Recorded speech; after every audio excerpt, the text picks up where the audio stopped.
Go fruit yourself. Hey Fruit Bats, it's Freely the Banana Girl here. Welcome to another episode. So I just woke up and I was thinking in bed about the whole raw food elitist thing. Are you a raw food elitist? Am I a raw food elitist? Well, I'm going to talk about that more today. When I found this lifestyle over 7 years ago, I was super excited.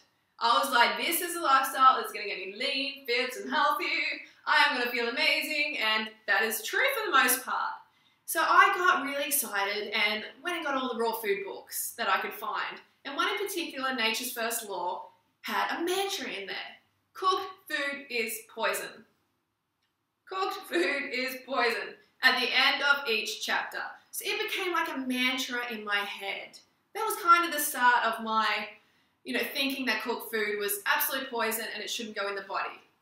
So I always looked at cooked carbohydrates as, if I eat them, they're going to damage my cells, they're really unhealthy for me, they're not good, they should never be in the body, and I started to really get that sort of mentality, that raw is law, as Doug would say. And personally, I find this really damaging. If we do not realize, as raw food educators, if we don't realize that a backup plan, a cooked carbohydrate backup plan is essential to this movement, then we're being really irresponsible. We have to wake up. I mean, people like Doug and Christina and John and Don, they don't provide any backup plan. I mean, if you put out books and videos and information and blogs, and you don't provide a detailed, high-carb, cooked vegan backup plan, that you're being irresponsible. I'm serious about this. It is irresponsible. It is doing damage to the vegan movement. It really is, because people, I'm telling you, people come to this lifestyle from eating junk food, eating, a lot of rubbish, and they see this lifestyle as a bit of a fad, a bit of a cleanse. I'll do a 30-day challenge, I'll do a 30-day cleanse, and see how it goes. They're really excited and everything like that, and that's fantastic. But they start off with the cleanse. They start with the raw food journey for 30 days, and guess what? They get undercarbed, predictably. Everybody does at some stage, so they get undercarbed, and if they don't realize that there's a cooked carbohydrate backup plan, they just go. They leave the movement as quick as they came, because they don't realize, they don't understand the body. They don't understand that the body needs carbohydrates, needs glucose, whether it's fruit, whether it's raw carbohydrates or whether it's cooked carbohydrates. The body just really needs to get it in. The brain needs to get it in. So they just leave.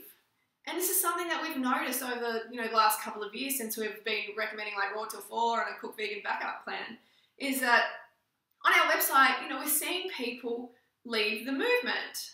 And we were kind of ignoring this for a long time and weren't really taking notice. And people had more of a chance to stay on the lifestyle with our recommendations, our calorie recommendations, but they're still eventually falling off because, not everyone's like Christina, who has a maid to cut up a fruit and make a juice, and not everyone lives in the tropics. That's really lucky. Not everyone lives in the tropics or can get the amount of fruit they need or the quality they need to stay on the lifestyle. Let's just be realistic. Sure, they can move, but most people aren't going to move, so we need to adapt to what works for the mainstream. We need to adapt.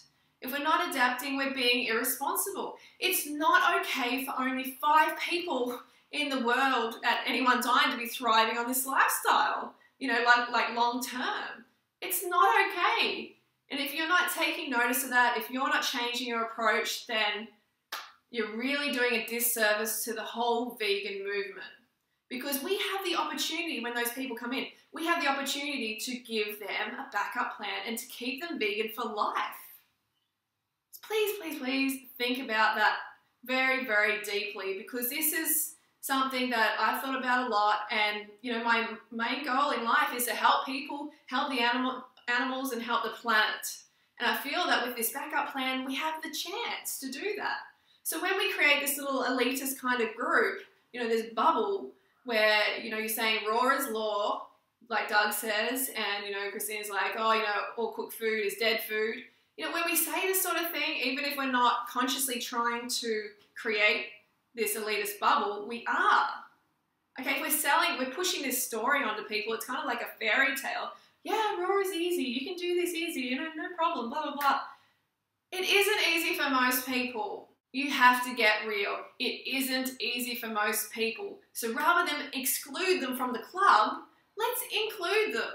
You know, let's not be elitist, like Doug says. Let's not be elitist. Let's welcome people. We want as many people as possible to be eating plants. We want to reach that critical mass where the planet turns vegan. Wouldn't that be wonderful? We don't have to be raw vegan, as long as people are vegan first and foremost. Let's get them vegan and let's provide that backup plan, because that is the main goal. Yeah, and let's not create this little group that excludes people. So if people fall back on some cooked carbohydrates, let's not chuck them out of the group. And I see that a lot in the raw food movement, and I think it's really, really wrong. And like I said, detrimental to the vegan movement as a whole. All right, so that's my little rant for today. Don't forget to go fruit or root yourself, and I will see you soon. Have a great weekend.